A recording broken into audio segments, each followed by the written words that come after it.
We talk about disposal of dead animals on ranching operations. There's several factors that come into play that make this a little more difficult than it has been in the past. One thing we've lost are a lot of the rendering plants and areas that would pick up dead animals from operations.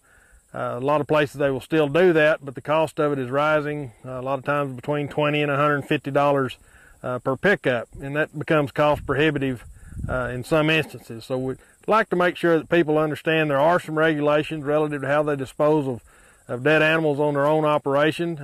Most of the time you need to check with your Natural Resource Conservation Service to see if there are some guidelines and local guidelines as well for disposal of dead animals.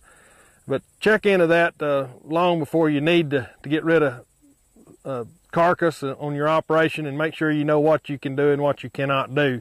The thing we'd like for everybody to avoid doing is disposing of them improperly, and that would be in some area or means that would contaminate water or air, or even be unsightly to the general public.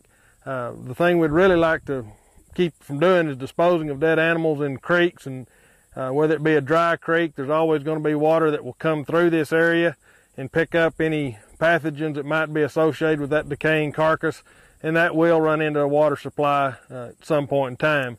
So we'd like to make sure that if we dispose of them, we leave them on an upland site that would be out of the sight of the general public, but certainly not dispose of them where they could contaminate our water sources.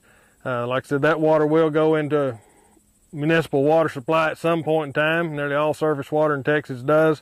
So we'd like to make sure that it doesn't contaminate drinking water for the public or for our livestock.